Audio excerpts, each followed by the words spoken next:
I'm Mishima Yuki, and you're listening to the Giant Sword Podcast, home of the second biggest group of Phantom Thieves ever. The first being me. Keck.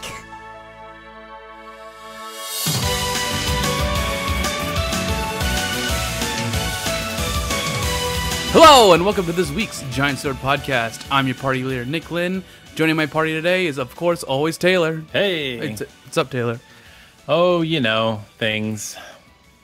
And life and job. Yeah, we were out filming late last night and then didn't get home till really late. So I'm like, I'm pretty sure Nick's asleep. So I had to delay recording. It's all good. It's expected. Normally we take, like, holidays off, and we're not this year. So we're recording as much as we can, even though all of our schedules are super busy. Which is why I'm like barely doing anything other than podcast and work. That's always fun. Yeah. But last week, or was it last week? Yeah, last weekend, pretty much Thursday and stuff, was all these events happening. And apparently I missed one. I missed the Tales of stream, but something was announced that I didn't even care. Yeah. I was like, really? And yeah, so let's talk about the news that came from those things. First, the biggest news that totally came from left field. Joker from Persona 5 is in Smash. Yeah, I remember. Well, I was sort of trying to follow Discord. Did you think everybody was lying or something? Because you're like, wait, what? Or were you watching it? I was watching it Oh, okay. at the same time. Oh, okay. Yeah. We were watching it when I forgot what I was doing. I was playing something, and I was watching. And first I was like, wait, what? What is this? Like, it was confusing me. I was, because none of this popped in our head. We're like, nah. I remember Maddie was like, yeah, I want Joker in Smash, and us laughing it off like, like that would ever happen, right? Yeah. So I see that. Okay, so first the whole thing is the event gets like hacked, Yeah. and then the Phantom Thieves says "Steal Your Heart." Was it say "Steal Your Heart"? Yeah, it was. I think it was their logo. Yeah. Yeah, "Steal Your Heart," and then I'm like, what the heck is this? And they started playing this trailer, and I'm like, is this Persona 5 Arena? Please be Persona 5 Arena. Please be Persona 5 Arena. I thought it was finally going to be Persona 5 Ruby on Switch. That's what I thought it was. Really? Mm-hmm. And I was thinking that, and then everyone was like, oh, this is for the Switch. And I'm like, this is for the Switch? How do you know this is for the Switch? Where did this pop up that it was for the Switch? And then I'm like, is it the Persona 5 Ruby thing that Taylor wants? And then I saw the Smash logo, and I'm like, oh, it's Smash. And my mind was blown. I was bummed that Maddie was not watching it at the time, because I would have loved to have seen her reaction. That would have been amazing. Yeah. I don't think she even knew what was going on. I texted her, I'm like, Maddie, Joker's in Smash, I'm not lying. No, it's funny because I got up, like right after that happened, I went to Maddie, and Maddie was raiding, and she's like, don't bother me. And I see her phone pop up, I'm like, I bet you that's someone saying exactly what I'm saying. Did you tell her? No, I walked away because she was raiding. And then she got on the Discord and site, was like, oh my god. So. No, and then, okay, so I was like, okay, for Joker's on Smash, and Reggie's talking, are they going to announce Persona 5 for the Switch? Didn't. And then I was like, that confirms it. Persona 5 is not going to come on the Switch at all. No, I don't think it does, because they can still. I still think it's possible whenever they announce the release date for Joker, that at that same time they could announce it. I have a feeling what they're going to do is if it is going to be a thing, is they're going to announce Persona 5, the special edition, the new version, right? And it's going to be the PlayStation trailer, but at the end it's going to be like, it's going to show like the platforms it's on. It's going to be PlayStation, and then you're going to see a Nintendo Switch on it, and then you'll be like, gonna get on PlayStation though. You think they're going to re-release on the same platform? Yeah, why wouldn't they? Because they've never done that with any Persona game. Persona 3, portable, that was on PSP. Golden was on Vita. All the old ones were on. They ported to PSP. So, guys, he forgot it. Yeah, Fest doesn't count.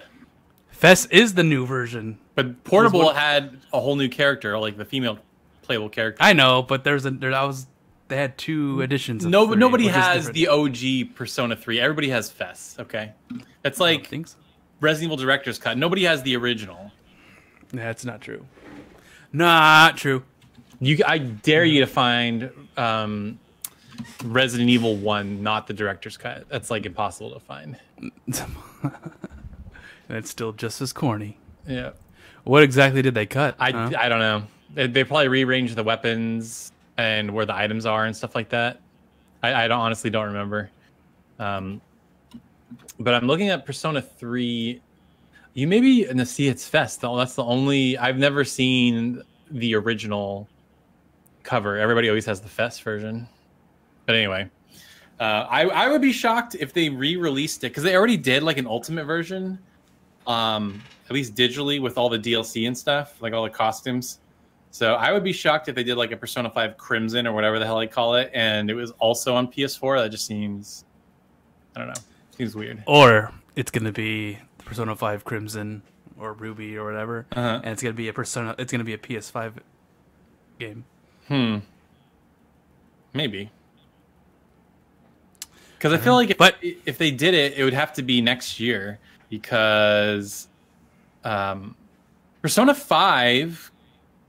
This is 2018. Persona 5 came out in 2016 in Japan, if I'm not mistaken, because it came out last year in April or something. I forget when the release date was, and then it was in September 2016. So it's been a long time. Like if they're gonna do it, like they're not gonna wait till Persona or PlayStation 5's out. That would be they could probably make a new game in that time.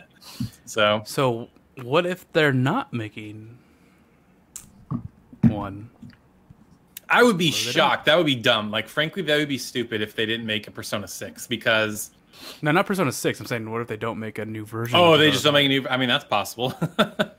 Because I'm trying to think who that would be. Like, who would be making that? Because, like we said multiple times, the original P Studio, like, all the main creative leads went off and did Studio Zero. They're finishing up the Catherine remaster, and then they're going to do that Project Fantasy, whatever the hell it is. And so those guys are way busy. And then P Studio that did all the Persona games, I'm wondering what they're doing. They just released all the dancing games, so those are out. They got nothing to work on. Maybe do an edition. I don't know. I don't know how long it takes to do those. Persona 4 Golden did take 4 years to come out. They also did Catherine in between, though. So that's important to keep in mind. But I hear what you're saying. Yeah, it took 4 years. So let's wheel back and talk about Smash. Now that Joker is in Smash, that opens up a huge door for characters. Just for I feel like anybody's on the table now. Yeah, anybody. I think as jokingly as it sounds, I do think Goku is on the table now. Yeah, I feel like he kind of was, but now it for sure, like Goku. I mean, you name it, it's possible. Goku, Sora, I bet you Banjo-Kazooie's going to be on there now. Crash Bandicoot. I was looking around today. I'm like, how funny would it be if, like, straight up just, like, Mickey Mouse was in Smash just because, like, he's in Kingdom Hearts? I think that would be hilarious. Mickey Mouse.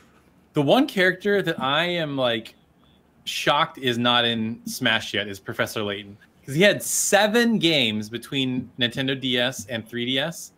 And, like, Joker is in a spin-off side scroller or a dungeon crawler on 3DS. Apparently, the main reason why Joker is in Smash because he stole the invitation. No, Sakurai really likes Persona 5 and based the menus of Super Smash Brothers off. Really? Persona 5. It must be good menus then. I haven't seen the menus yet. It's just like. Yeah, it's snappy. Yeah. That's cool. Well, yeah. That was my question. So I said with Joker that I posed on Twitter, I'm like, with Joker announced for Smash, like pretty much everything's on the table. What other JRPG characters would you want added? And are we going to the Twitter question? Yeah, I got it pulled up. So the obvious one that everybody said was Sora. Yeah, that's what I said too. It's gonna be Sora. It's like so on the nose though. Like I feel like that's too obvious, and I feel like they've been trying to surprise people. Because who were the DLC characters in Wii U? Like, nobody saw Cloud coming. Cloud was add-on character. Bayonetta. Yeah, Bayonetta. Nobody saw Bayonetta coming. Cloud was the Joker. Yeah. It was a Joker announcement. Yeah. They had like, I think it was Mewtwo, Lucas, Roy. Not Luke. Was Lucas? No. Yeah. Yeah. Because Lucas was a base character in another game. Well, I guess Mewtwo was too. In Brawl. They brought like 4 characters that were from before. I'm forgetting the 4th one. Hold on, I'm gonna look. I mean, it was Ryu. Yeah, Ryu. Well, those are new ones. I was thinking about the coming back ones, the ones that were coming back. So it was Ryu, Corrin. Yeah, Corrin, Bayonetta, and Cloud. Yeah. So the whole, yeah, you're right. It was Lucas. So it was Mewtwo, Lucas, Roy, Ryu, Cloud, Corrin, Bayonetta. Those were all the DLC characters. That was all of them. Yep. No. Cool. Yeah. So they said they're gonna have 5 characters, not including the Piranha Plant. So 6 total, I guess. Yep. And they're not gonna be characters from games that are not in Smash yet. That's what they said. From games that are not in Smash? Yep. Interesting. Huh. So they're all going to be third-party games. That's interesting. Well, it doesn't necessarily have to be third-party. It could be for a first-party game that they haven't put in yet. So, like somebody said, I don't know his name, Isaac from Golden Sun. That's not going to happen. Is he a spirit character? He's an assist trophy. Oh, well, that's definitely not happened then. Yep. So like I said, that was the most popular one, Sora. Somebody said Noctis, my boy Rob's Shaiko Ninja. I don't think that's going to happen because he was already in Tekken. So I don't. And there's already a Final Fantasy character in the series. Yeah, that doesn't necessarily mean anything. It says characters from a series that are not in Smash already.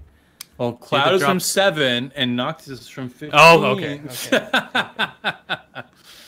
But yeah, so somebody said Riku. Riku? Spaghetti. No, okay. Spaghetti said Riku. Riku, no. Sorry, Spaghetti. It's not going to be Riku. It's going to be Sora. Yeah, if they had anybody from Kingdom Hearts, it would be Sora. But I'm telling you, if Mickey Mouse gets announced, I said it first. Just remember this podcast, people. When Mickey Mouse gets announced for Smash, just remember what I said. All right, let's see. Okay, Sora. Oh, somebody said, this Bojack90 said, it's a long shot, but Vice from Skies of Arcadia, who was a guest character in Valkyria Chronicles, which was kind of neat. But I think that's a little too niche. I don't think, like, if that got announced, people would be like, who the hell is this guy? Well, I think a lot of people did that with Joker. I don't think so, man. People know who Joker is. Okay, we do, but you should have seen some reaction. People were like, "Who's this?" It was really funny. I was like, "You normies, dude!" That game was a Game of the Year nominee last year at Game Awards. Like, I don't think it was as like I don't know who this is. Like, I think if we had a Venn diagram or if we had percentages, I feel like the majority of people know who it was, or at least they knew it was a Persona 5 character. Yeah. Let's see, Sora. God damn, everybody's saying Sora. Because that's the most obvious one. Yeah. So somebody said, even though it's not possible because of the Mii costume, it'd be nice to have Rex or Pyra. That was Matthew Yeager. That would be cool. Yeah. I'm kind of bummed that there are no Xenoblade 2 characters. I think that would have been neat. But hey, there's a Xenoblade 2 song. There's one. This is the battle music. Oh, okay. Which one? No, not the Torna one. That's not the Torna one. The Torna one's all jazzy. I'm talking about like the rock guitar.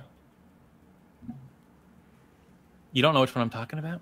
I don't remember it. Okay, anyway. It's the battle theme for. That's the normal battle theme for Xenoblade 2. I see. Okay.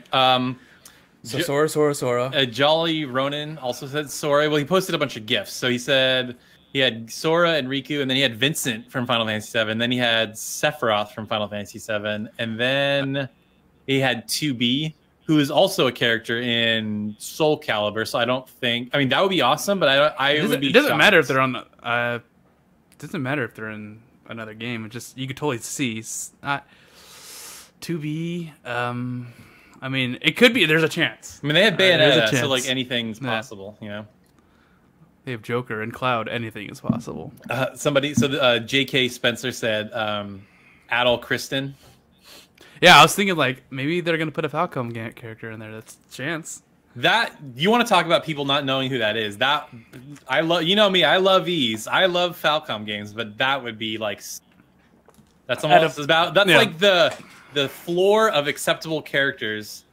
Out of all the games in Falcom, it'll be Adol. Yeah, no Xanadu characters. Let's not get crazy. Reen's not happening. Sorry. You know what's gonna happen? It's gonna be like a Falcom like intro, and it's gonna be Estelle, and people are like, Who's this?" And then we'll be like, "Woo!"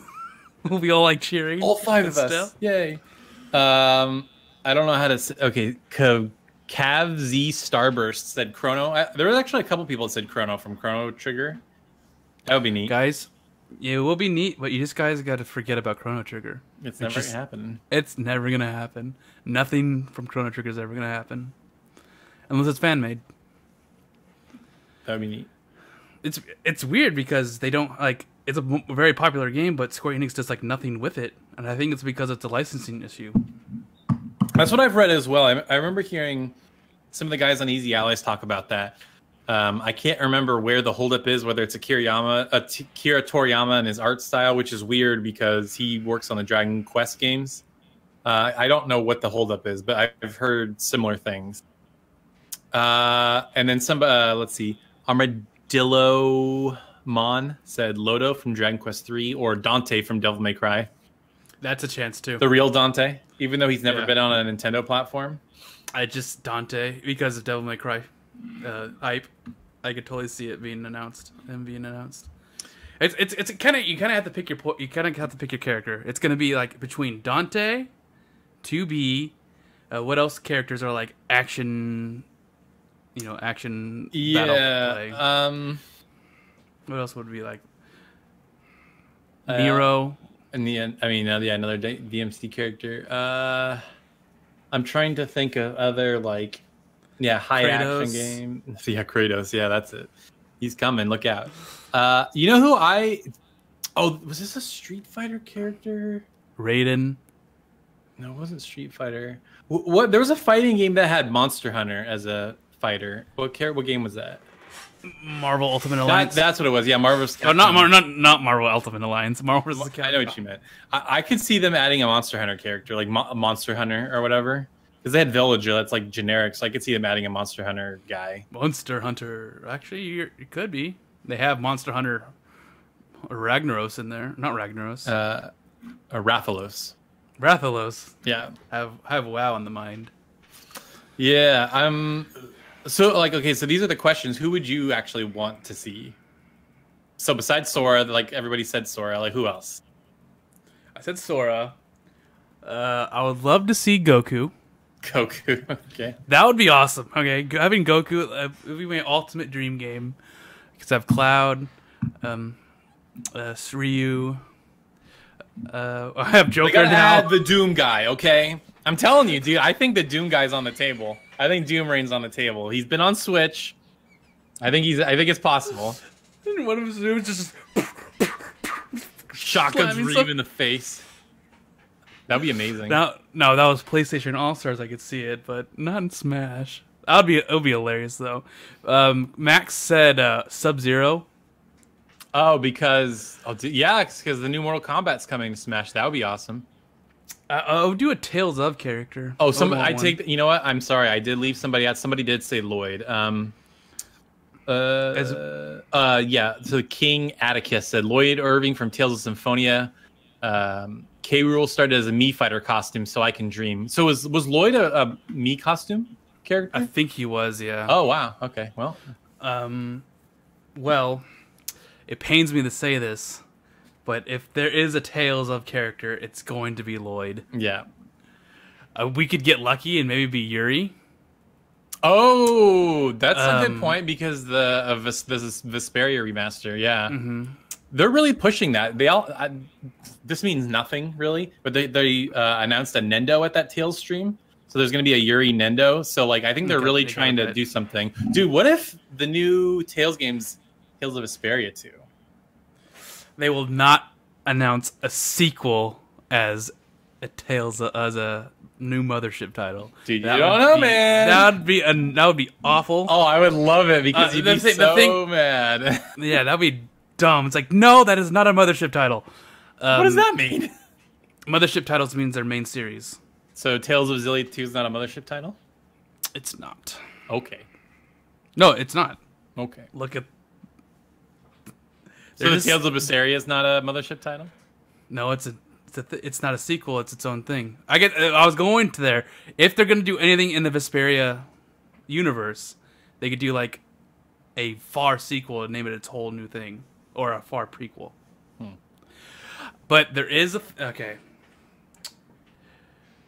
One of the boss battles themes in Zestiria and in Berseria is a Vesperia song. Really? Well, yes. That's interesting. And so they might be connected. Oh, you don't know. Shit. Everything's connected, Nick. Everything is connected. Everything might be connected. What's happening now? Did something break? No. Just Google Hangouts made a noise, and they'll catch that. Oh. All right. It's gone. All right. But yeah, so I don't know. Maybe Vesperia is somehow connected to that world. Don't know if there's anything about that, but since the music in Symphonia with a spirit battle is the same in Fantasia, and that they're connected, so I don't know. You never know. Never know. Yep. So you did get your you already got your sequels and prequels, Zestiria and Berseria, Taylor. There it is. Huh. Yeah, I'm trying to think of any other characters that I think fun. Like Goku would be neat. I still think Professor Layton would be awesome. Okay, is there anything from Professor Layton in the game? Like I don't have Ultimate, so I don't know. You would know better than me. I haven't seen anything. I would be shocked. Like they like I've been watching people tweet out spirit characters. They're doing some like crazy deep cuts on spirit characters. So if there's nothing from Professor Layton, that's just sad. I mean, that's so many games. There is like I think my icon right now on online for Smash is the Fatal Frame 5 or 4 girl. Oh, okay, yeah. And for 4 it was Shantae. Nice. So I'm like, they have a bunch of characters from a bunch of games, and it's like they're not even in this game, but there it is. I mean, if Shantae's a character, they've got to have something from Professor Layton. Probably. But maybe not. I don't know. Radiant Historia characters. Ooh, maybe. I can't believe I forgot his name. I think he might be too niche still. It's still. So is Persona. No, dude, Persona is way bigger than Radiant Historia. Come on. It was, like I said, it was a Game of the Year nominee last year. No, not Game of the Year. Yes, it was. Persona 5? Was it for the Game of the Year? Yeah. At the Game Awards, yeah. I thought it was just, what's its RPG? For best RPG. No, it was Game of the Year. It was Persona 5, Zelda, Horizon, Mario. Oh, I'm trying to think. I think PUBG. No, was that the year before? Maybe PUBG, and then maybe. Let me look it up real quick. Game Awards, Game of the Year. Oh, Stock. Stock. Stock. Oh, that's the character's name. Yeah, Radiant History Stock. That'd be pretty cool. Yeah. Oh, this is from. Sorry, hold on. What else? You know, the main character from Lest from I can't think of the name. Lest? What? Lest. I know the name of the character's name, but I don't remember the name. It's one of my favorite games. Oh my gosh. I don't know. This is actually pissing me off now. Oh shit. Nick's pissed. Look out, guys. Okay, so Game of the Year nominees were, it was basically what I said. It was Zelda, Horizon, Persona 5, PUBG, and Mario. Yeah. Those were Game of the Year nominees for Z Game Awards last year. Z Game Awards last year. Yeah, so... Rune Factory. There you go. Rune Factory. From Rune Factory 5. Jeez. No. Yeah. There you go. The guy from... this is what's This is what I want. Oh, that's what you want. Okay. Rune Factory 5 character. It's on 3DS. Nope. Coconut. Yeah. Oh yeah, Coconut. That's everybody's favorite. She's on Switch. It's possible. Bring it. Yeah, that's it. Everybody's favorite. Everyone's here. You know, I was kind of bummed that Shovel Knight got delegated to a assist trophy. I thought for sure they would have brought in him as a main character, but what you gonna do? Wow. We've gone. Oh no, we did the Twitter questions. Let's move on to the next set of news. The next event. Yes. The kind of funny thing. No, we're not talking about the event. We're talking about the news. There's really only one piece of news that's relevant, as far as I'm concerned. What? From the kind of funny games showcase. I'm not talking about the showcases. I'm just talking about the news. Okay. Well, there was news from it. Yeah, no. Tactical RPG Fae Tactics announced for PC, and Taylor is super interested in this game. Well, because there aren't many, isometric strategy RPGs like that, and it just has a cool look. I was looking more into it. It said it's menuless, and I don't really know what that means. It had some kind of card system, also, and there were like mini games outside of the battle. So I'm really curious to see what more of that game. I'm bummed it's only on PC right now, but if it does well, then maybe they can port it to other systems. But looks cool. We need more tactics games, right? We certainly do. We're going to get a couple next year. We're getting, Fire Emblem. We're getting that. And then there was one other that I cannot remember for the life of me, but I had it in my mind, but I lost it. I just remembered. Oh, no, we'll talk about that later. But yeah, it looked interesting. We need more tactics games. We sure do. Can never have enough. Never have enough. So here's the next part of the news. Monster Hunter World Iceborne expansion was announced, and it has a Witcher collaboration. So you get like armor that makes you look like Geralt, right? Geralt, yeah. Well, that part is coming out in early 2019 for the Witcher 3 collaboration, but the expansion doesn't come out till the fall. Which that is a long time. I know. It's like it's like a year, more than a year and a half after the base game came out. Like, I'm wondering how many people just don't like me. Like, I love the game, and when I beat it, I completely checked out. Even though they kept doing content drops and new monsters and stuff, I just stopped playing. I can't believe you played Monster Hunter for the story mode. I didn't play it for the story mode. I had just done everything. So I had done a story mode, and then after there's like extra monsters that are not in the story mode. And so my thing was, after I beat every monster, then I was done. So I beat them all. I'm like, all right, well, I finally beat everything. There's nothing else to do. Or at least in my mind, that's what it felt like. I was like, well, I've done everything. I don't want to just grind for the sake of grinding. But that's Monster Hunter, so I understand that. But I mean, that got me 130 hours. Good.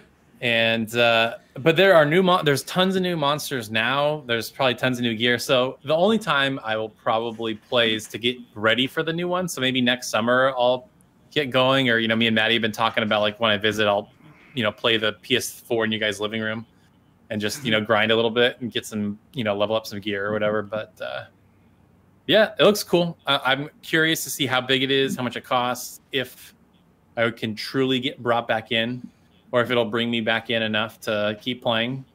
So we shall see. We shall see. It's going to come out, but the new Xanadu is going to be announced, so it doesn't matter. That's it. Next set of news. Forever Entertainment announces Panzer Dragoon Remake and Panzer Dragoon 2 Zwei Remake. You know what's funny about that? The only thing I know about Panzer Dragoon Saga is that it's expensive. I don't really know anything about that game. Yeah, me neither. Everybody's like, oh, it's so rare. And I'm like, okay, that's like the only thing I know about it. So I'll be very curious to see what the hubbub is all about, like if it's actually a good game or not. But it's a remake, though, so we won't know if it was a good game or not. That's true. They could have F it all up. Yeah, so that's why I was like, oh, it's a remake. That's kind of iffy. It could be. who knows? I don't know anything. So about there's those a chance. guys. There's a chance it's iffy. If like it was a remaster, that would be cool. But yeah, remake. There's some chance it might not be good. So here's the hoping it's good and it follows the classic, and it's not Final Fantasy VII Remake, which tried to change up the entire thing. But we don't And really obviously- know. We don't even know what that's going to be like, though. Well, they changed it, and then they're like, we can't use this. Remember? And then so they had to redo the entire system. I don't know if that's why they changed it, because they weren't even the ones making it. They had CyberConnect 2 was making it, so I'm almost wondering if like they thought the quality, like just the quality wasn't up to their standard, whether or not they were completely changing things. I don't know. See, that's the really sucky thing, is all you hear is rumors, like with stuff like that. So you never know like what the actual situation was. So, you know, hopefully by E3 we'll have heard something, you know, because that was, Nomura said that much. He's like, yeah, as soon as Kingdom Hearts 3 is out, all the PR is going towards 7 Remake. So, so that, I don't know. People like are so quick to like jump on the hate train for that game, but it's like, we don't really know anything. Like, let's give them the chance to do something.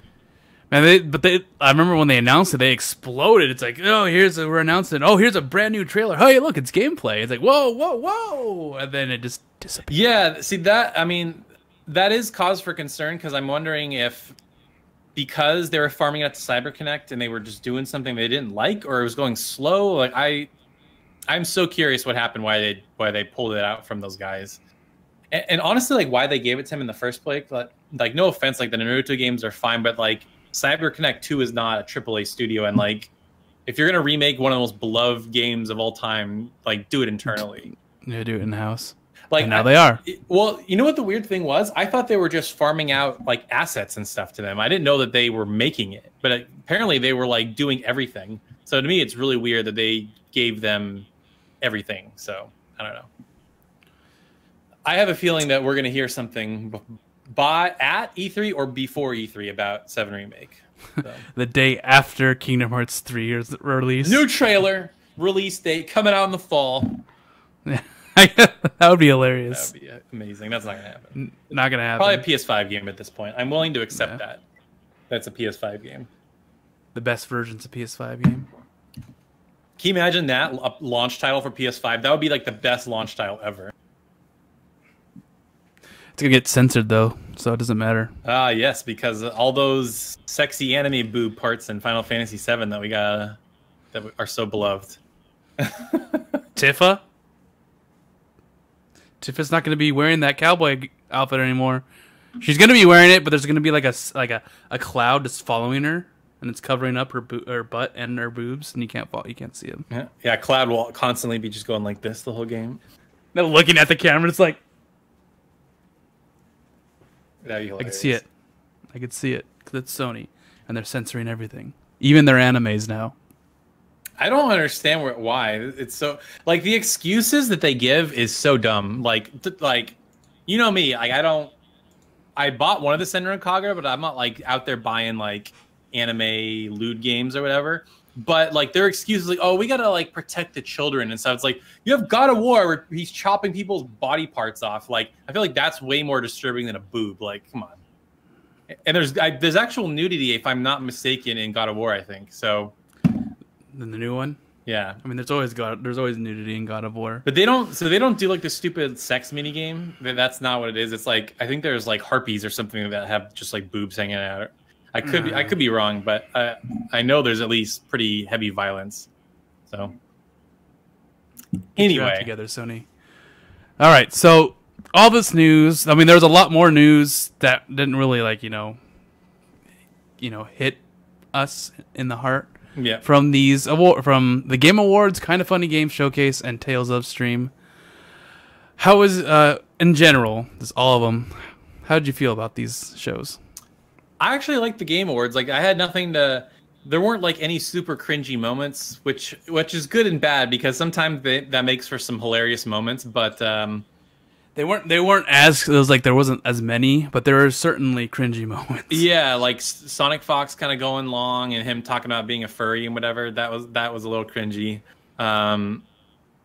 But you know, The thing I was most upset about is that the music went, best music went to Red Dead. Now, I haven't heard any Red Dead music, but I feel like Octopath should have won that, frankly. Octopath had great, like, awesome, memorable music, a lot of variety. And then I like Monster Hunter World, but I feel like it was miscategorized being in the RPG category. I know, everyone was like, that's not an RPG. Yeah, I mean, like, in a way it is, and in a way it's not. Like, I don't know where you put that game, maybe action game or something, but I also think Octopath should have won that. But yeah, other than that, I didn't really have, complaints. Good show. They had some... It was long. It felt long. It was only 2 hours, though. But I agree, it felt long. And they did not... I mean, I was waiting on that Alien announcement. I thought for sure it was a surefire bet that they were going to announce that Alien game, but they didn't. They did announce Mortal Kombat 11. So, and Crash Team Racing. That looks cool. Excited for that. Mm-hmm. Are you excited for Mortal Kombat? Are you going to pick that up? I mean, it looks. Of course, it's. I mean, I don't really delve deep into Mortal Kombat. I play the story mode and I'm play it for a little bit and I'm done. But yeah, this one looks interesting as well. They have violence. Oh yeah, really ultra violent. On the Steam page, you actually see in-game screenshots, and it looks very close to the trailer. Doesn't surprise me. Like, dude, Injustice. I can't believe I bought that game. I essentially got it for free, if you remember that whole situation. But I played that, and the faces in that game, like, I'm not kidding you, it's like the best in-game video game faces, maybe of any game I've played. They were incredible. So, yeah, that was like one of the things people were saying. They're like, "Yes, the faces are good." Yeah, in Mortal Kombat. So it's like, yeah. Well, I mean, like, half those guys are wearing masks and stuff, so it doesn't really matter. But yeah, I mean, the whole thing that I loved about Injustice, and I hope they bring over to Mortal Kombat, and I'd maybe even buy the game if they did that, is the all the armor stuff. Oh, it's there. It's there. Oh, wow, cool. And so you like, you could make your the character, right? Yeah, and you could change up the character to look like how you want. That's cool. I love that armor customization stuff. It was so fun because it like gave you like reasons to try other characters, and then you do the daily, like, it had daily quests. It was almost like a weird MMO in a way.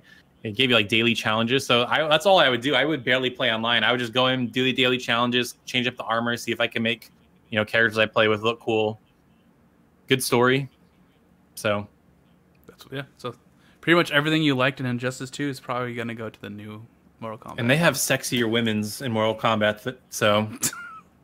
And it's a time travel, and time travel is going to be a part of the plot. So that means every character is going to be probably... in the series is probably going to be able to... If you want that character, there is a chance they're going to be in there. It's good. So. Melina and Katana and all those girls. Yeah, bring it. Nick. Taylor. It's gonna get censored though because it's on the Sony console. That's it. But it's not anime boobs; they're real boobs, so it's fine. Only the anime boobs, all right? Oh no! Wait. There's violence, so it's fine. Yeah, that's also true. Yeah. All right.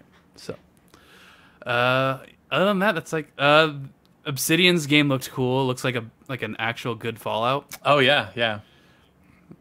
Oh, what was it called? Oh my god, it's on the tip of my tongue. Let's look it up. That's all I remember is Joker, Crash Team Racing, Mortal Kombat, the Obsidian game. You said that Borderlands 3 was going to be announced, which it wasn't. The Outer Worlds. The Outer Worlds, yes. The Outer Worlds. Looks cool. Yeah. I'm trying to think. There were really, besides Joker, there were no, like, oh my god, blow my mind announcements. They were all from, like, studios I'd never really heard of before. A lot of indie games. There were more VR games than I was anticipating. There was a lot of VR games, it felt like. And then, yeah, that Kind of Funny thing. Yeah, we're gonna move the Kind of Funny now? Yeah, I mean... Okay, the Kind of Funny, I started watching it and I'm like, this just feels like I'm watching hipster games for like the longest time. Like, this is like the 5th texting game I saw. That's what I felt like when I was watching this thing. I was like, yeah, I mean, it was basically an indie showcase with a couple big games. They had that Judgment or whatever, a Yakuza looking game. Oh, they actually showed the English voice cast of that. Yep. So, yeah. And then they had a Walking Dead thing at the end for the Walking Dead game. And then the only other game I saw that I thought looked kind of neat was I think it was called Moving Out. It was that game where like the little girl that was smiling, they were like moving furniture like through, you know, traffic and through the neighborhood and stuff. That looked kind of neat. The other one that I was interested in was called Away. Away. Okay. Yeah, and I was like, oh, it looks interesting. And then I was bored the tears the rest of the time. Yeah, there were a lot of like iOS garbage tier stuff. I'm like, that's neat that you got them on there, but nobody cares. Like, I finally realized I'm like, indie games are now oversaturated because there's like, oh, hey, look, it's trying to capture, it's an adventure game that's like Journey, but it's kind of looks like what's it called? Oh, whatever. It just looks like a certain, like, it has like this deep shadows. Everything's highly saturated, and I'm like, oh, okay, it's this style. Yeah, Vein. Vein. Yeah. Another one that looked cool was Hades. Oh, the new Supergiant game. Yeah, I mean, that to me, that looks like a Taylor game. That looks like a roguelike. It was a roguelike, yeah. Oh, there was another roguelike game that I remember that was like, this is a Taylor game as well. It was the one where like it was like a top-down shooter kind of game, or like dungeon game, and then when you die, you get like your progeny like takes over. Yeah, so it's like, I forgot what it was called. I know what you're talking about. I can't remember it either. That sounds really familiar. But yeah, I mean, Fae Tactics is the one from that thing that caught my eye the most. So I'll be curious to see what that turns out to be. And yeah, that's the kind of funny games. Wasn't really very heavy JRPG. There's like no JRPGs left. No, I mean, like, let's be real. It was basically like, hey, there's no PSX, so we're gonna do a thing. So it was probably like, it was no. I'm not shocked. It was all indie games. But it was announced. Apparently, this was like planned even before PSX was canceled. So. I thought it was in response to there not being a PSX, if I remember right. Yeah, they said that, oh, we're planning this like back in June and stuff like that. I'm like, that's way before PSX was canceled. So okay, I don't remember that. I thought the whole reason they did it was because there wasn't a PSX, but I could be wrong. And then the Tales of stream that I didn't bother to like after the kind of funny game stream. I'm like, oh, the Tales of stream could save us, please save us. And Taylor comes in, it's like, it's already over, dude. And I'm like, what? And nothing happened. Yeah, nothing. No, Tales of Cristoria was announced for the West. Oh shit! The mobile game, and it's like it's a mobile game, and the game doesn't even play like a Tales game. I think it's like a turn-based RPG. Yeah. So it's like, oh, okay, not a Tales game. And then Yuri was announced, and then more Tales of Vesperia stuff. I wonder if they're trying to like not take away from the Vesperia hype. I mean, that might be too. They're trying to like promote it, and then, yeah, we'll see. Because they can't announce. I was thinking, it's like, okay, this is the moment where they're gonna announce a new remake, a new remaster. That's what I thought. It's like they're gonna do their new remaster. Which new remaster is it gonna be? Nope. Probably gonna wait until Tales of Vesperia is gonna be done, and then they'll announce a new remaster. That's probably my thought as well. So. We shall see what happens. There was a thing I was just gonna mention, but now I lost it. So I don't know. Don't lose it. Find it. I lost it. It's over, Nick. It's all over. All right. So we'll move on to what we've been playing then. Taylor, what are you doing? Lore. You have serious regrets about buying this game because Smash came out. I mean, I don't have serious regrets. I'm just messing. I wish I had more disposable income because then I probably would have bought both. But I bought a plane ticket to California, and so that kind of severely cut into extra money. But yeah, I have been playing Monster Boy in the Cursed Kingdom. That's been fun. It's basically kind of a sequel, spiritual successor to Wonder Boy. And yeah, fun little game, side scroller action game where it sort of has RPG elements where you can like increase your health and buy new gear and things of that nature. It's pretty cool. And the mechanic to it, or the hook to it is that you can transform into different animals, and those animals have different powers. So you start off as the main one. You start off as like a pig, and his powers, he can like sniff things out, like find special hidden items. And then there's a snake that can crawl on walls, and then I just got a frog who can like latch his tongue onto things and like catapult himself, and he is way more fun to play as. The pig was like really not fun. So it's starting to get pretty good, and they're mixing up and getting interesting with the level design, stuff like that. So yeah, cool game. And it came with a full color art book. I posted that on Twitter. I couldn't believe it, frankly. You don't see those ever. Nobody does full color instruction booklets anymore. So okay, not an art book, an instruction book. Sorry, yeah, it was full color instructions. It like gave you the character details about everything, and it showed you the world map. Yeah, it was just neat. And then it came with some stickers as well. Cool. So that was cool. And then you're crunching away at Dragon Quest. Yeah, I think I'm getting to the final third-ish of that game. I got to... So everybody keeps talking about these different acts. Like, the game doesn't tell you that it's a different act, but a big thing happens in the story, and then there's a CG cutscene. So I'm guessing that's like Act 2 or whatever. So I'm on Act 2, and I'm kind of, going through that. When I last turned off my file the other night, I was at 45 hours. So nice. Yeah, putting in some time for sure. And I recently switched... thanks to, B-Cops had mentioned this, and so I switched from sword and shield to two-handed sword. Holy cow, the two-handed sword just does crazy damage. Oh my gosh. That's like the best weapon in the game. Like, there's one move, it's called Unbridled Blade. Like, I was hitting for like 800 damage. It was insane. So. Nice. Yep. Been neat. It is neat. But I'm so jealous. I want to play Smash with you guys. Like, when I come to California, like, I get paid Friday. So when I get paid Friday... I'm definitely going to download Smash so I can play with you guys. It's going to be interesting playing from across the states, but here it'll be fine. Yeah, I mean, you've been playing with like Kimpy and Abe, right? Yeah, but Abe is like halfway in Chicago, and Kimpy is in California still. It's fine. So. Internet's internet. No, the internet's pretty... The online for Smash is still not that good. Oh, really? Weird. Oddly enough.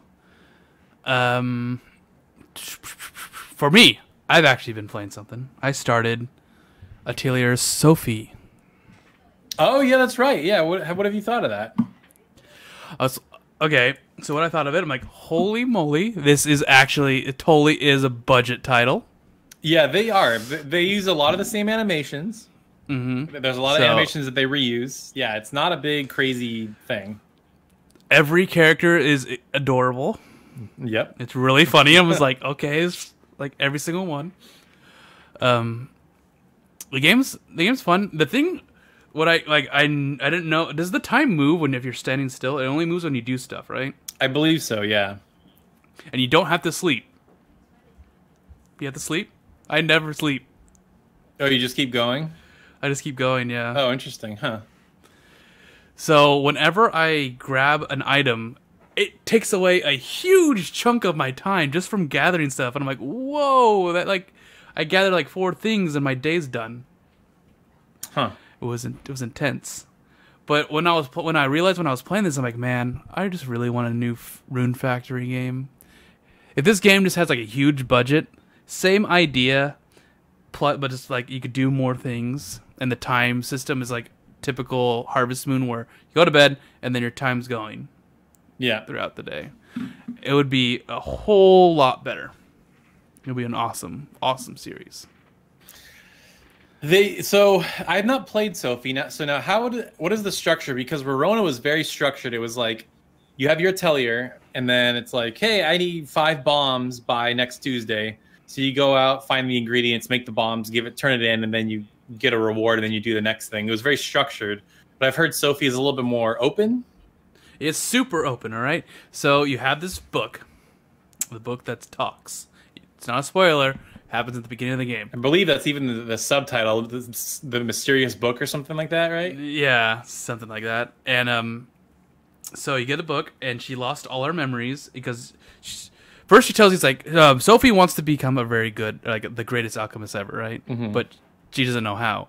And the book tells you, it's like, oh, there's this thing called this cauldron of something, I totally forgot. This magical cauldron of alchemy. And whoever has it could become the greatest alchemist. And Sophie's like, oh, great! Where is it? I don't know.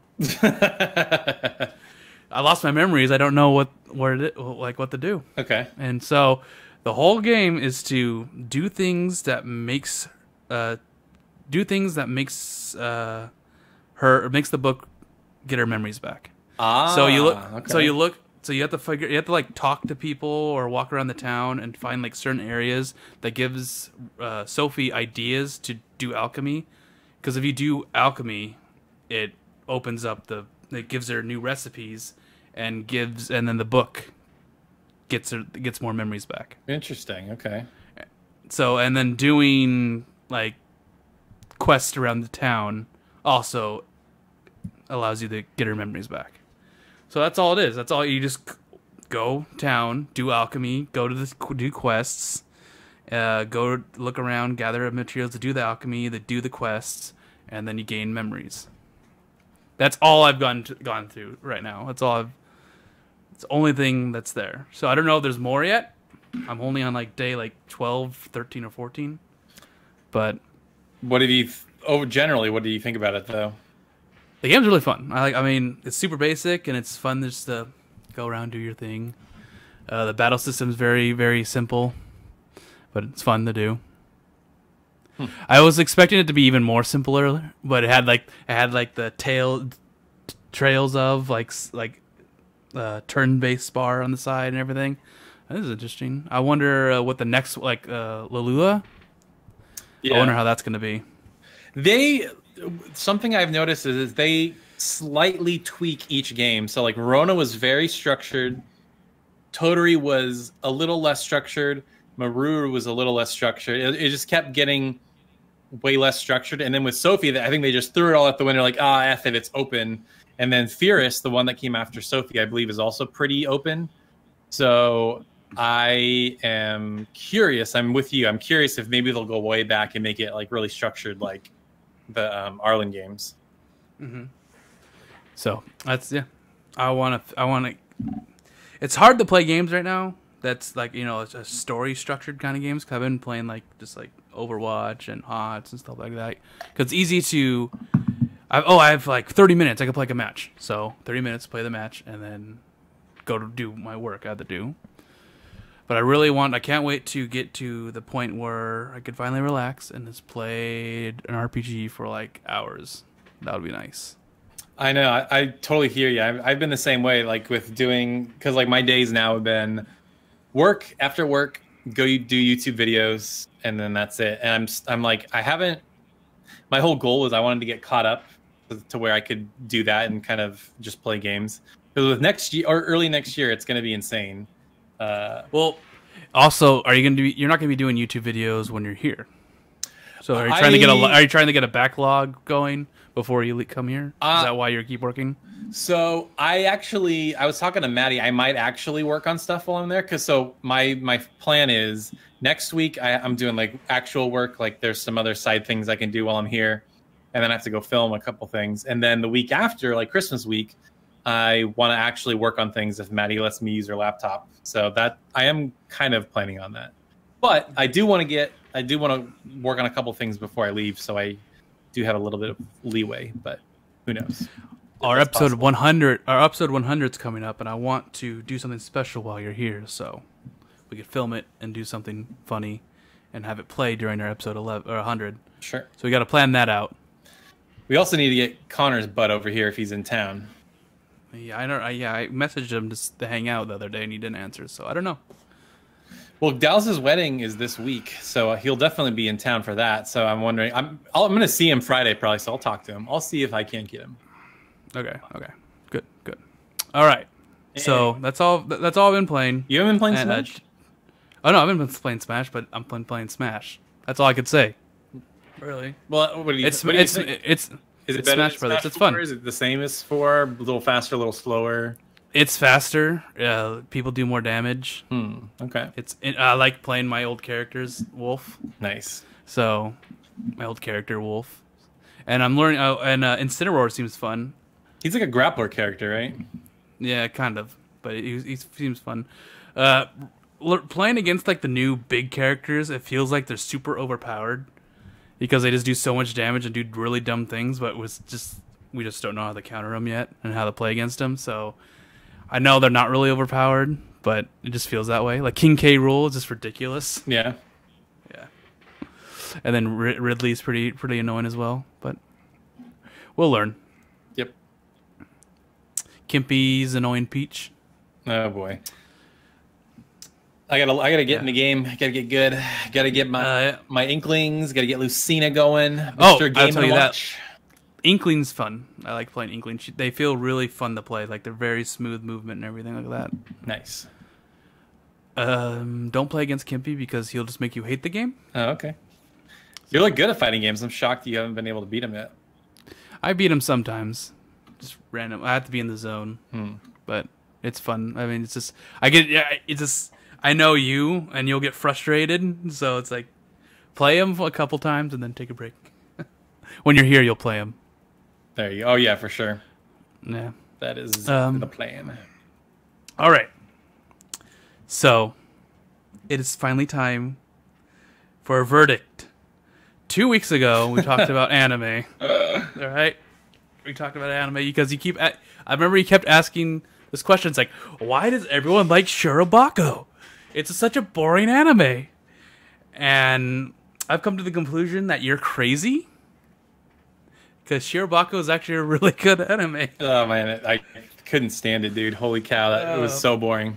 You watched like 3 episodes. Okay, so let me throw this at you. Yeah. So you've been watching Bunny Girl Senpai, right? Yep. Okay, so that first arc happens in the first 3 episodes, and that's like an amazing first 3 episodes. So much happens, you're so invested. And in Shirobako, it's just sort of like, all right. There's like a big story, but like all the little characters I just couldn't care about. They don't make you care. To me, at least. It's funny because the first 12 episodes are like a thing that leads to the actual like big thing that happens in the next 12 episodes. Because them making Exodus, if you remember the anime that they're making, that's not the first anime girl whatever thing. That's only the first half of the first half of the anime. The second half they get like a big title that they work on, and that's the second part. Yeah, it's really good. I really enjoy it. It's cool to see how the anime what's it called, industry works over there, and how stressed out everyone is, and how hard it is for people to try to get into it and stuff like that. And Taylor's going 1 second, because Taylor. Sorry, it's very hot in here. There you go. I was just describing of what you were doing. Yeah, so I guess that's the thing for me. So like, I know people are also like fascinated with how games are made and stuff like that, and I guess I just don't care how anime is made. I like watching it, but I'm not as interested in it as I would be in how games are made, I guess. So it's just not for me. And the thing is, I really enjoyed the characters. Oh, okay. To me, the first season, the episode 12, I felt emotional. Like I felt emotions right here. Yeah. And then the last 2 episodes, especially the second to last episode, definitely felt emotional at the end of that thing. I was like, oh my gosh. Okay. So good. Okay. So, what? In the same vein, yeah. I think there is a similar payoff for A Lull in the Sea. Now, you didn't finish that, did you? If I remember right. I'll try it. No, I'll try to watch it. How far did you? I'm just curious because there's a big. It's a funny thing. Go ahead. Funny thing. Yeah. It's the same exact situation that's going on right now, right here. Yeah, just flipped. I got like 3 episodes in, and then I stopped watching it. Yep. It was just weird to me, and I didn't. It's not like I didn't want to watch it. I just forgot about it, pretty much. Yeah. I started watching other things, and I was like, oh, it's on my backlog, it's on my backlog, it's on my backlog. And then I just completely forgot about it. It's still there. It's still on my queue. It's just I haven't gone down to watch it. So we'll get to the filth you had to make me watch. I think it is equally. I think it's a fair ask that you go back and try to finish A Lull in the Sea, because similarly in Shirobako, and ironically, it's the same animation studio, PA Works. There is a twist, or there's something that happens halfway through the show, and it like turns the whole thing on its head. And I think that makes the show super interesting. So it's a lot of character builds up, and then the thing happens, and then it's like, oh my god, now we have to deal with it. So the Shirobako is like you finish the anime, and then the team switches around. Okay. The team switches around, and things happen, and then they go on the next project. So that's what happens. It's interesting what happens. Sure. You see these girls grow up. They kind of leave it like open for something else, like a next arc. But I don't know if it's a thing. Maybe it's in the manga. I'm not 100%, but if there is a manga or a light novel, but it was it's fun. It was fun to watch. The last season was definitely better. The last 12 episodes, I definitely binge watched that last season. It was really good. Funny enough, I'm gonna move to the next to your thing. I totally binge watched the anime that you watched. That I told you to watch. I watched the entire anime in one night. Wow. So I feel sorry for you. I was like, it was so like weird. It's so weird and interesting. Then I'm like, I gotta finish this. This is ridiculous. And Taylor, yeah, what are your thoughts? Okay, just tell them what you had to watch. So we talked about it last week, but I was watching Mysterious Girlfriend X, and I remember. I mean, I watched it, and then I just lost interest a long time ago, and then since you kind of asked me to watch it again, I started watching it again, and the drool is not what bothers me about it. I mean, like, it's weird, and like that's fine, but like, is that Urabe? Is that her name?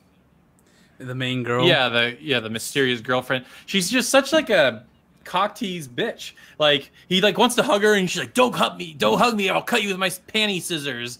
And he's like, let's go on a date. No, I don't want to go on a date. Let's hold hands. No, I don't want to hold hands. Like, what the fuck? Why are we going out? Like, she just annoyed me. Like, that whole show was just so annoying. And like, why? Like, you clearly like this guy. Why do you not want to do things with him? And they never explain it. So they do explain it. You just gave up. Yeah, I mean, if you get 7 episodes in of a 12-episode season and they don't explain it, like, you lost me. Sorry. Because like, here's the problem. Like, we're in the Crunchyroll era of anime, and if same thing with Shirobako, if the first 3 or 4 episodes don't catch you, there's a million other shows I can watch. So I'm not like willing to watch every episode of every show just because there's just better stuff out there. So I for the sake of this podcast, I was like, okay, I watched 7 episodes. That's plenty. I'm just gonna skip and go to the last episode and see what happens. And I'm like, oh, I felt like I didn't miss anything, honestly. So I think you missed like a couple fights. I think you know how you're like, why am I going out with this chick? I'm trying to remember. I don't really remember it that much. It's like, why am I going out with? I think he actually gets like that. He thinks like that. And then tries to gets mad. It's like, why can't I do these things? And she's like, whatever. And then like a whole like thing happens, and then she tells you why she's like this, and then he's like, oh, I like you again. What do you think about the friend's girlfriend? She was interesting because I think she was on the side of the oh god, I can't remember his name. The main guy, the main character, whatever his name was. She was on his side, kind of, because one episode they run into each other, and it's like, oh, are they gonna like the ice cream episode? Yeah, I saw that. That's the scene that I saw. That I was like, I want to see what this anime is about. Because it's like, so are they gonna like cheat on their significant others? And they don't, but because she's like, Yeah, like the girl is on the other guy's side. She's like trying to get him to do stuff or whatever. And then it kind of comes to a head a little bit because he's like, hey, oh, because he runs into that girl. You remember at the beginning, he has the girl in his wallet and then he tears her up or whatever. Mm-hmm. So he runs into her and because she's waiting for Urabe and she's like, well, she's not here. Oh, I could go hang out with her, but I'm going to be a good boyfriend and not do that. And then she kind of gets weird about it. So I don't know. I think she comes in like, I don't know if it's the last episode. I don't remember what happens in the last episode. I know that the payoff is just like, oh, we're still going out and I like you, and they don't really like kiss or anything like that. Yeah. So do you remember that? Yeah. So yeah, that's. I'm glad I allowed you. That's exactly. I watched this and it was on my mind. I'm like, this is an anime that Taylor would probably frustrate the hell out of Taylor, and so that's why I told you to watch it. Well, you are correct. It did just that. And I told you, like I told you on Discord, I'm never going to listen to another recommendation of yours again because that was horrible. But I did that on purpose. That wasn't like, I was like, you're going to make me, because you kept saying that Shirobako was very boring, right? Mm. It was a very boring anime, and you wanted me to go through this boringness to find out if you're not crazy, right? Yeah. So I'm like, okay, so I'm gonna pick an anime that I know that you're not gonna like, and you have to watch it. So that's why I picked that.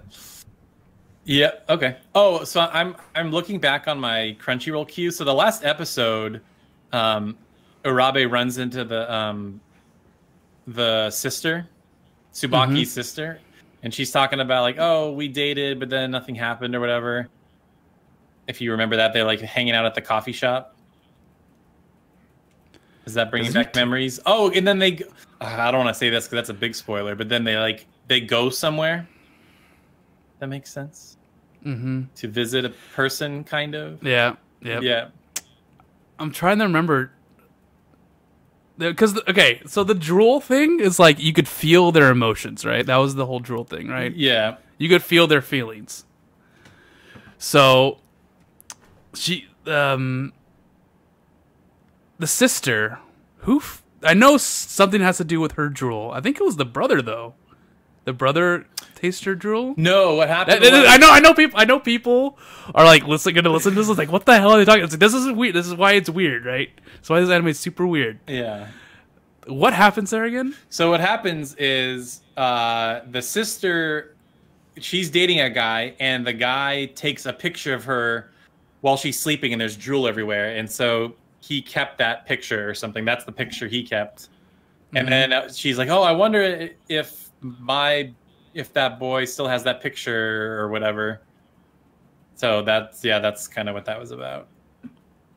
It's a weird anime. It was really weird, but I still binge watched it because I was like, this has to go somewhere. I've had a couple of animes like that. So if we ever do these anime duels, I have plenty of them. Oh, I got plenty of garbage. No, and I'm not garbage, just plenty of weird ones. I don't think I have one that's as weird as that, though. That was like the one that's like, whoa, this is really weird.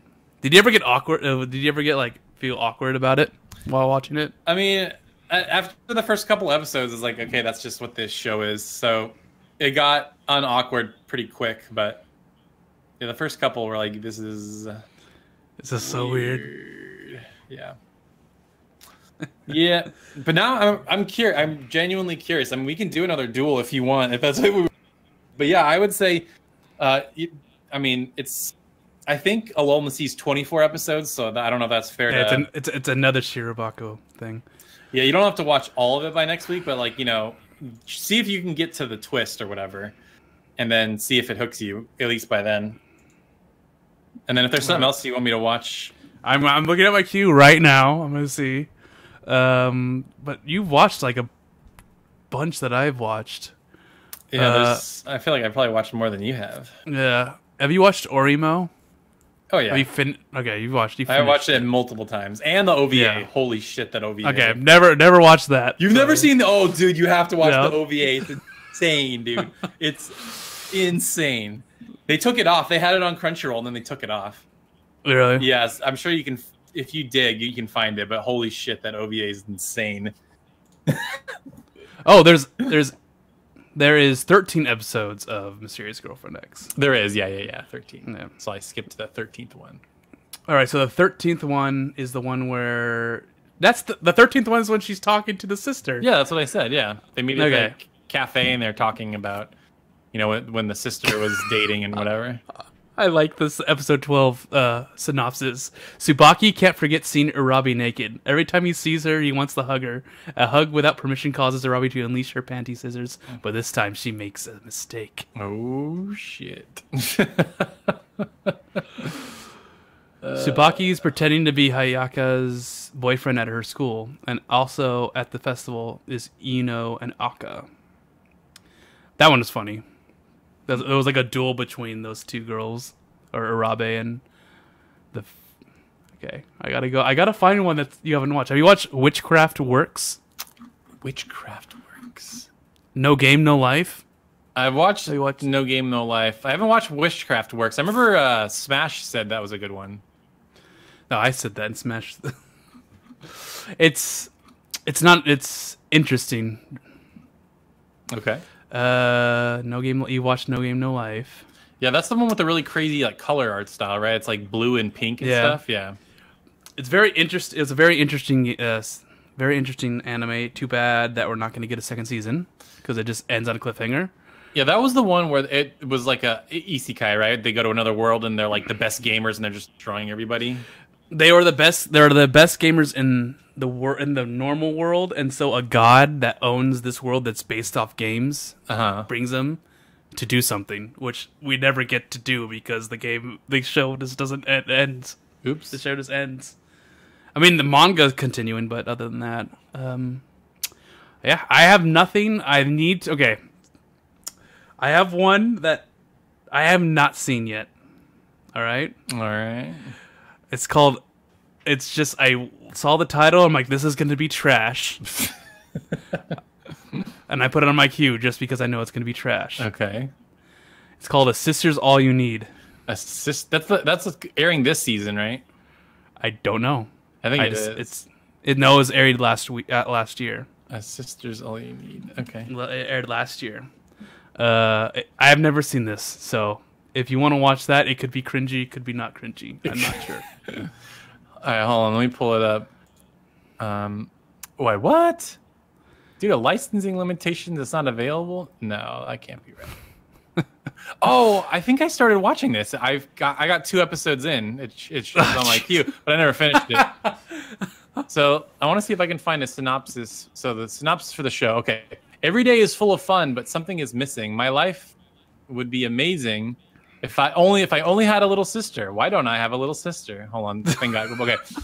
These are the musings of a little sister lover and novelist Itsuki Hashima, who only writes works featuring little sisters. Around him gather a number of unique people: genius author pervert Nayuta Kani, female college student Miyako Shirakawa, illustrator Puri Ketsu, and the brutish tax accountant Ashley Ono. Each one of them hold their own worries, but live their peaceful daily lives while writing novels, playing video games, drinking alcohol, and filling their tax returns. Itsuki's younger brother, Chihiro, watches over Itsuki and his friends. However, Chihiro has a big secret. It's time to start his youthful romantic comedy filled with geniuses, normal people, and weirdos that will make you laugh and touch your heart. All right. You're not gonna watch. You're not watching that. Why? Because I'm gonna do one that's actually I know that's cringy. That might be cringy for you. Okay. Okay. You're gonna watch My First Girlfriend is a Gal. Okay. All right. That's the short one, though, right? Is that no? Galko-chan is not cringy. This is a cringy one. My First Girlfriend is a Gal. Okay. All right. I added it to the queue, and it's only 10 episodes, so that's good. It is only 10 episodes. I can't wait to hear your impression of the first one. Have you seen the show? I watched the entire show. Okay, and it's pretty cringy.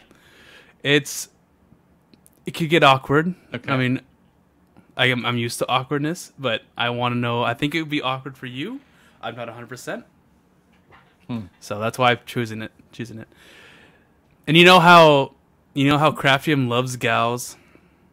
Yeah. Apparently he does not like this show. Really? So interesting. I don't know. We'll find out. And we have there's a character that you're gonna be like, this character reminds me of something. and it's gonna be funny because I'm be like, yep. Huh. So I have to watch A Boring in the Sea. A Boring in the Sea. It'll lull you to sleep.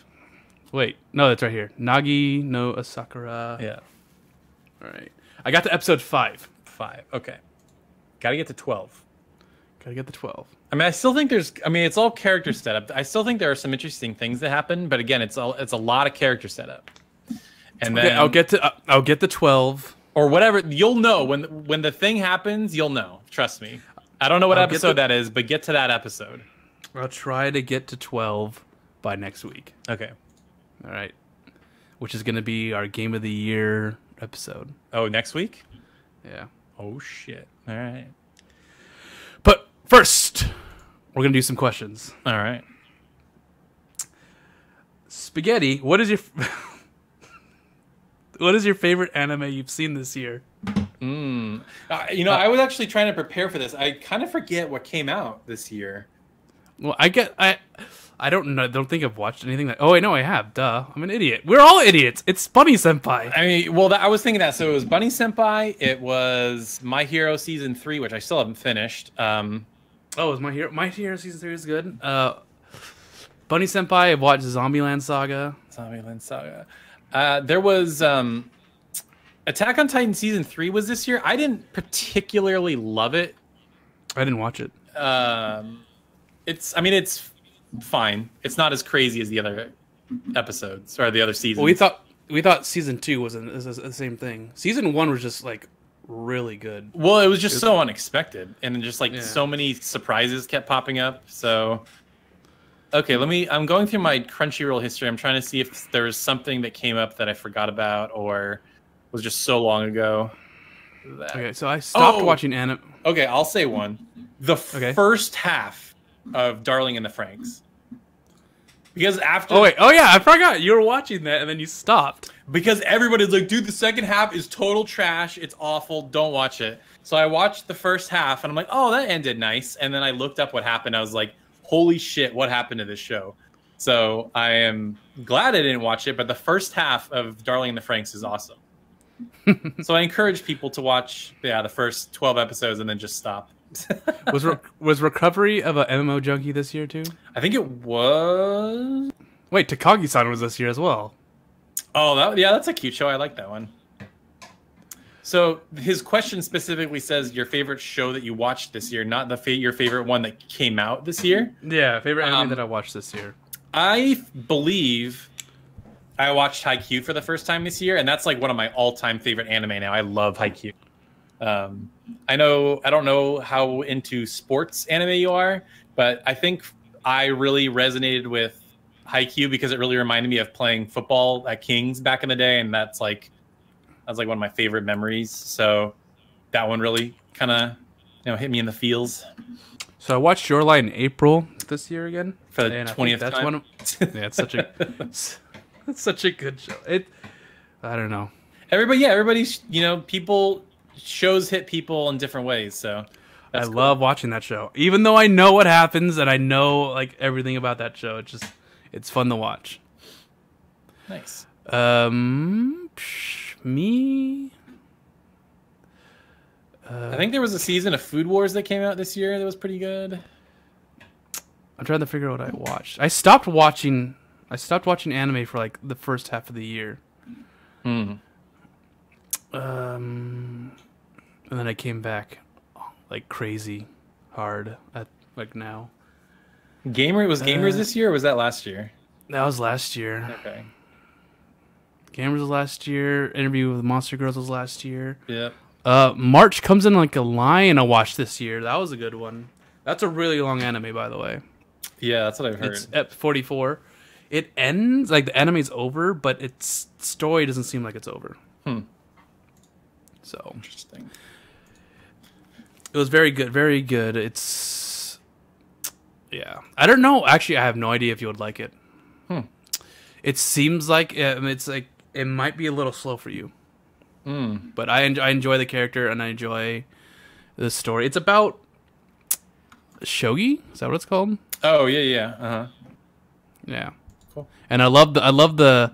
It's like a orphan boy who got adopted by this family, and because he's so good, the father adopted him. It was like his friend. It was like his father's friend, and because I don't even know if I'm spoiling it, but things happen, and then like the family he becomes estranged with that family, so he lives on his own.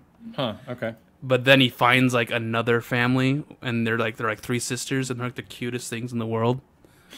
not like like anime cute. They're just really cute. Like the family's just a cute family, and they're really nice, and it's fun to. It's the episodes with them is always like really fun. Interesting. So it's long, and I don't know if you would like if you could watch all of it. Watch a couple of episodes. Just tell me. That's one of my favorites, and Bunny Senpai surprised me. I watched a Ho Girl. A Ho Girl, the banana idiot, whatever. Yeah. Yep.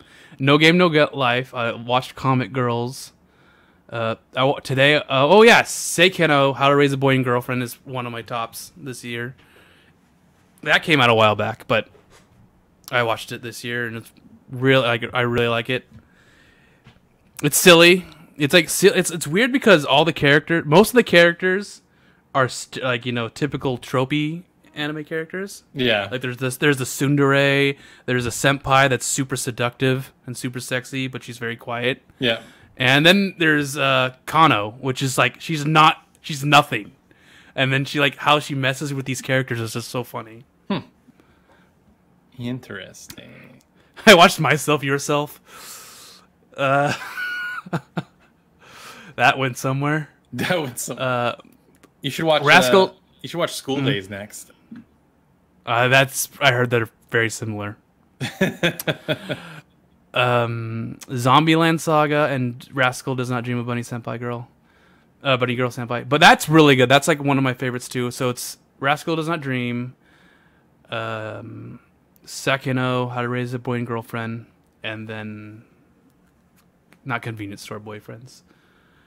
Have you watched March comes in like a line. Have you watched Suki Gekire yet? No, it's on my it's right there. It's after Zombieland Saga, so I was watching Shirobako instead of the next on my queue, but I think I'm gonna watch something else first. I think I'm gonna watch A Sister's All You Need next. Oh my god. So yeah. I like Suki Gekire because it's like a complete story. What I hate that happened in a lot of anime is they just stop. Like you've been saying, like, oh, it seems like the story could keep going. This one is a complete story, and it was just really good. So, like Shuffle. I wanted more of Shuffle. That ended properly, but I would have loved. I could have watched, another 12, 24 more episodes just to see what It's a rarity. It's a harem anime where the protagonist chooses someone, and all the consequences of choosing that someone is like the drama at the end of the show, and it's awesome, and it's based off of Eroge. Yep, sure is. Never would have thought of that.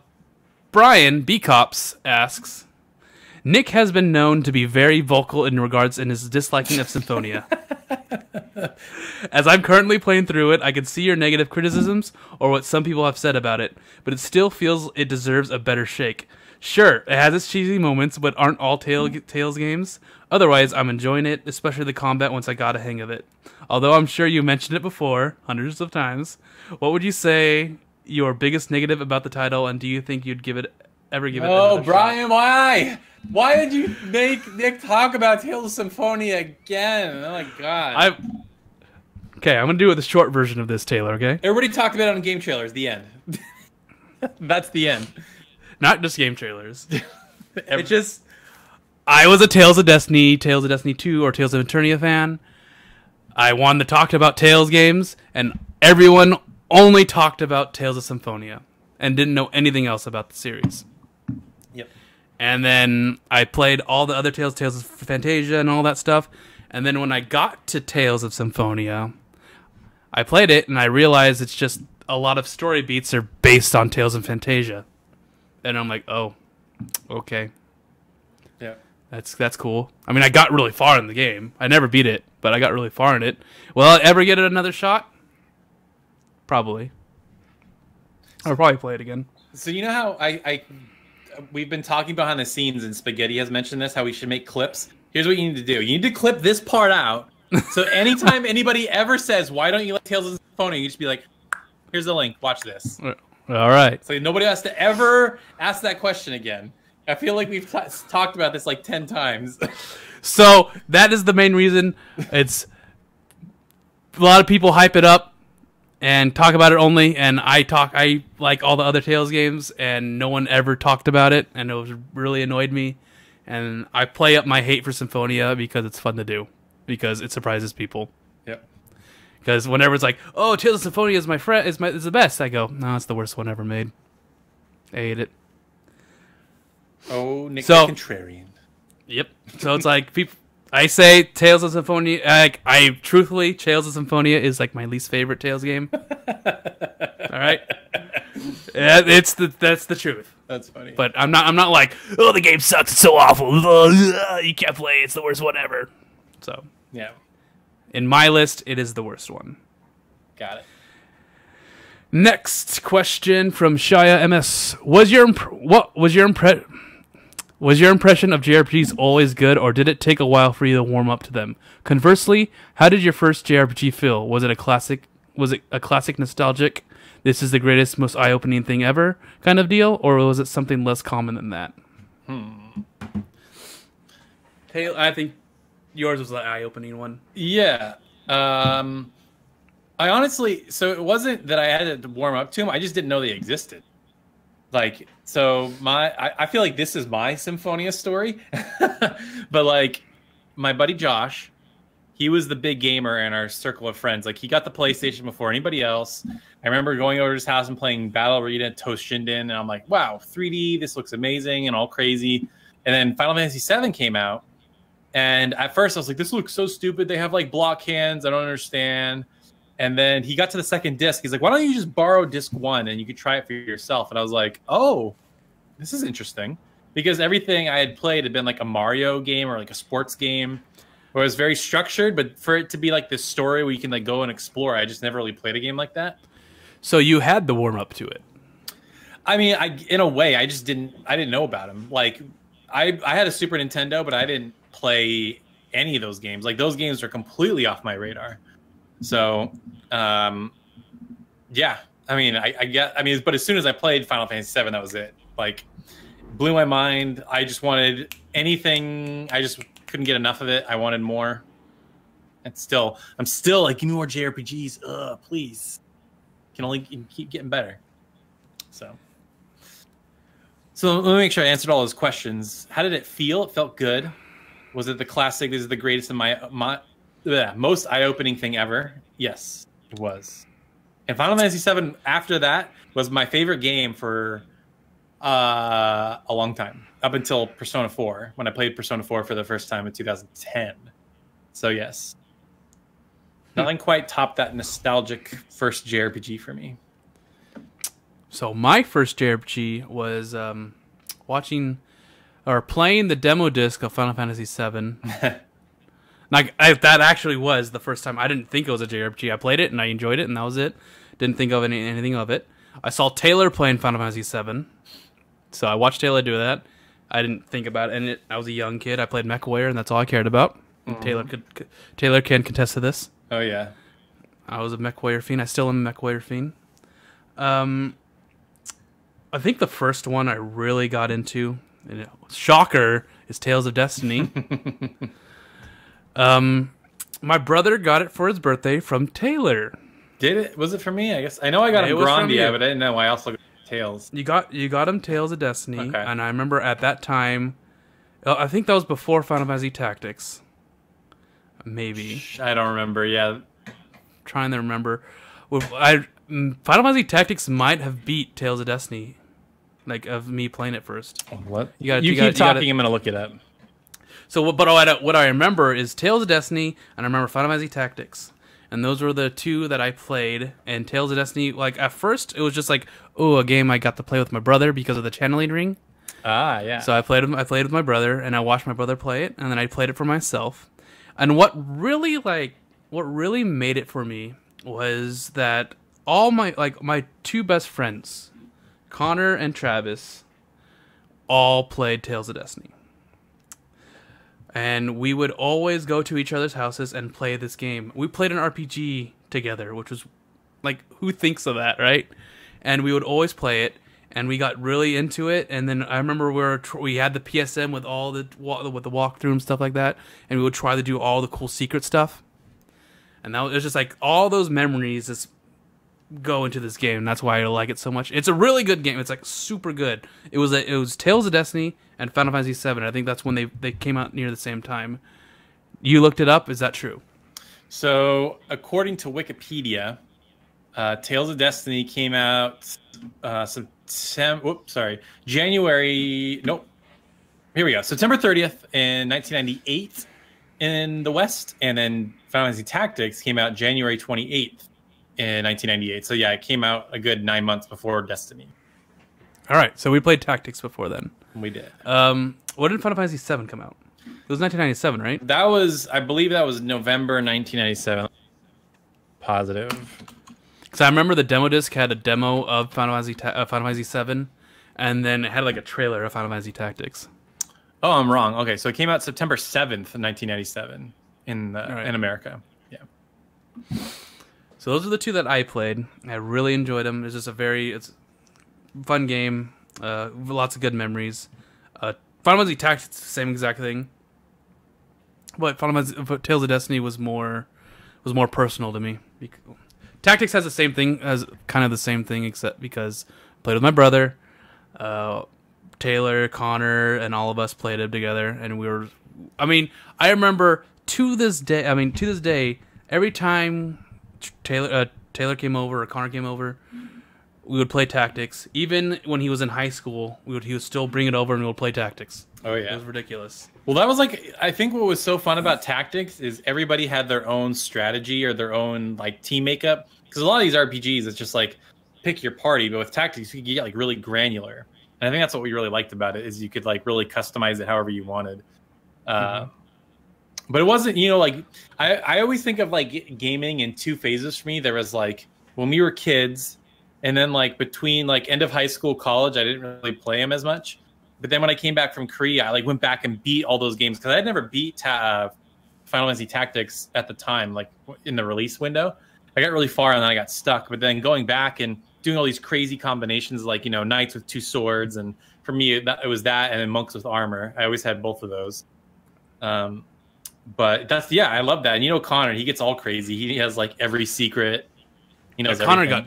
Connor's ridiculous. His files are crazy. When he gets into a game, he gets into a game. Oh yeah. And then the next year, for my brother's birthday, Taylor got Grandia, and you all know that I love me some Grandia. Oh yeah. So Taylor is actually the one who got me into JRPGs pretty much. Thank you, Josh. Yeah, and then Josh got me into it. So thanks, Josh. Although I am proud to say I brought Harvest Moon to everybody. That is the one thing I discovered on my own. And Harvest Moon is ridiculous. Yeah. Yeah, that was another game changer. It was one of those things, just saw it in a gaming magazine, and I'm like, what? It's got kind of an anime art style. You can raise your own farm and stuff like that. I remember I got that game. I was visiting a friend in North Carolina, and we stayed up all night and played that game together. We would just trade off days. Oh my God. It's funny because I know that feeling because you'd be like, I gotta go to bed, but just one more day. And then you would say that at the end of every single day, just one more day. Just one more day. It's what I did with Rune Factory, and that's definitely what I did in Harvest Moon. I remember when I was able to get the Game Boy Advance port. Oh, you got that one? Yeah, and I played it, and I was like, I can play Harvest Moon on the go. Nice. Because it was like a 2D version of the 3D game of the PlayStation 1 game, so it was awesome. Yep. Last question from Abe. Ooh. Is it not a lewd one for once? It does not, actually. Oh, wow. It's not lewd. What skill have you acquired from JRPGs? The Atelier games have made me a god in time management. Even when I'm on vacation, I plan everything hourly, and I do get frustrated when something goes out of place. What skill I've acquired from JRPG? It's interesting. I got the skill of not being social anymore. Yeah. All JRPGs' fault. Yep. What skill have I acquired from JRPGs? That's an interesting question. I don't think one thing that I got from a video game is I knew that 1 kilometer was 1,000 meters, and that was because of MechWarrior 2. Ah, that's not a JRPG, Nick. Come on. That's the only thing I know. That's the only thing I remember. It's the only thing you've learned from a video game.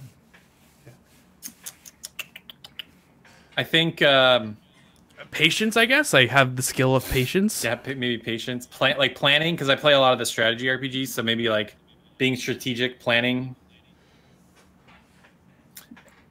Yeah, I don't know. That's really all I can think of. Yeah, the importance of preparation, I guess, because when you go into a fight and you're well prepared, there's like no better feeling than going into a fight, know what you need to do, and you just execute, and that feels really good. You know, it's a better feeling, being able to turn off the fights and go right through the dungeon. Oh. Yep, like in Valkyrie Chronicles 4 was really good for that strategic planning type of feeling, because there's one was more, I felt like it was more of an active game, whereas I feel like in 4 I played more defensively, where I would set guys up in a defensive position, so when they would come to attack me, I would kill them before they could get to me, type of thing. That makes sense? Because certain classes were way more useful in 4 than they were in 1. So yeah, fun times. And that is the last question. That is the end of the episode. Thank you so much for listening. If you want to join us in awesome game conversations or anime conversations or just random conversations, join our Discord. There's a lot of people on there, and they're all a lot of fun. Abe is harmless. He might seem some weird stuff, but he's perfectly harmless. And yeah, be sure, if you're listening on iTunes, give us a rating, a good rating, only 5 stars. It's the only thing we accept. And on YouTube, if you have anything you want to talk about, just put it in the comments. We'll talk to you there. All right. Thanks for watching. We'll be back next week. Taylor will be in the studio. In the house. No more green screen. You know, this is fake. It's a green screen you can see right there. Oh, snap. And yeah, thanks for watching, and we'll be back. Later. Bye.